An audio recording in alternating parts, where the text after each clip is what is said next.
For 40 years, one country haunted the other with a single moment. This week, the ghost came back wearing a different name. They're calling it the Cable of God.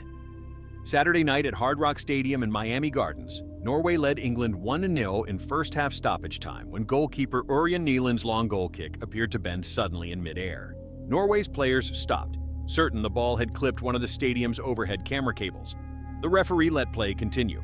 England gathered the loose ball, and Jude Bellingham buried the equalizer seconds later. Within minutes, a late-night comedian, a chess world champion, and a World Cup-winning goalkeeper were all saying the same two words online: Hand of God. 40 years ago, in a World Cup quarterfinal against this exact same England team, Diego Maradona punched the ball into the net with his own hand, and the referee never saw it. Argentina went on to become world champions weeks later. England never forgot. Now it has happened again. Different ball, different decade, different explanation. Same country standing on the fortunate side of the coin flip. Norway's own coaching staff insisted the ball had struck the wire. FIFA disagreed, pointing to sensor data inside the ball that showed no impact at all. Nobody outside a lab in Zurich can say for certain who was right. What can be said for certain is this: for the second time in 40 years, a piece of World Cup history bent in England's favor at the exact moment it mattered most, and nobody can prove it happened on purpose. That is how conspiracy theories are born. Not through malice, through repetition. There was a second contested moment too. An hour into the match, Norway thought they had retaken the lead, only for the goal to be wiped out on review, and England went on to win 2-1 in extra time, sending Erling Haaland and his country home. For Norway, a team playing in its first ever World Cup quarterfinal, the ending arrived exactly the way so many underdog stories quietly do. Not because a better team beat them, but because of a handful of seconds nobody can fully explain. Their coach refused to hide behind it. He told reporters the wire wasn't the reason they lost, that Norway simply hadn't scored enough, and that he hoped his country could someday talk about something other than a cable in the sky. It was a gracious thing to say on the night his country's greatest achievement ended in doubt. Norway had never before reached a World Cup quarterfinal in its history. For a few hours on Saturday, this small footballing nation had genuinely believed it might do the impossible and reach a semifinal too.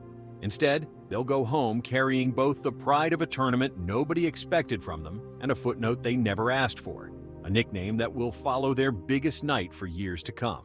England, for its part, didn't ask for the controversy.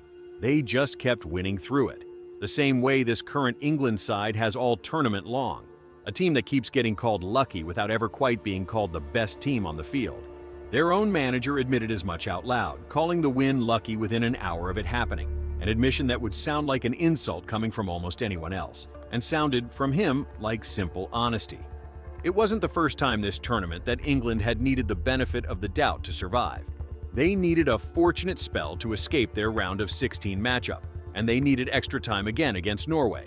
A team can only be called lucky so many times before people stop believing it's luck at all, and start looking for a pattern instead. And now that same England side is walking straight into the one country whose entire World Cup identity was shaped by getting away with something almost identical. On Wednesday, Lionel Messi will play England for the first time in his career. Not once, in 20 years and 6 World Cups, has Messi faced this opponent. Every Argentine older than 40 grew up replaying grainy footage of that 1986 quarterfinal, watching Maradona's fist and his feet do things that changed everything. Messi has only ever known it the way the rest of the world has. On a screen, secondhand, a piece of history that belongs to a different generation of his own country. Messi has said as much himself. Everything he knows about that match, he explained this week, comes from the videos and images Argentina still watches on repeat. He wasn't alive to feel it happen the first time. He's about to walk into a stadium and inherit it anyway. That is the part that turns this from a strange coincidence into something that feels almost too well-timed to be real. The exact rival that a hand of God defined for English football spent decades finding some kind of peace with it.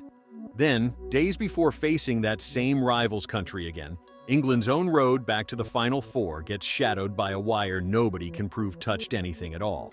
Argentina doesn't need the wire story to be true to feel the shape of it. They've lived the other side of a moment exactly like this before. So has every England fan who has spent 40 years insisting Maradona cheated them out of history. For Messi personally, there's no old wound to reopen here, no rivalry he's carried since childhood. He spent his entire career being measured against Maradona anyway, compared to a man he never played alongside, chasing a shadow he didn't choose. Now, days after England's own brush with a controversy that echoes his country's most famous one, Messi gets hit with the strangest version of that comparison yet. Not a trophy, not a goal tally, but the exact same opponent, on the exact same kind of controversial week. Neither country needs the controversy to be real to feel it. They only need to remember what it felt like the first time.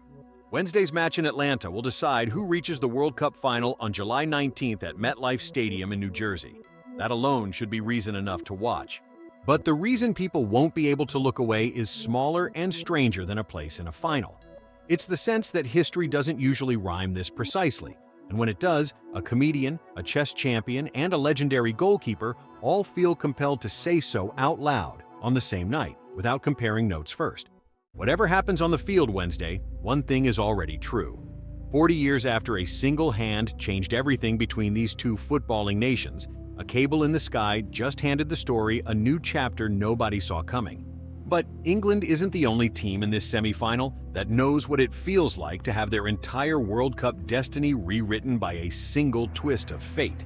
In fact, just days ago, Argentina's whole tournament was dead in the water, until Lionel Messi stepped up to do something even more unbelievable in just 13 minutes.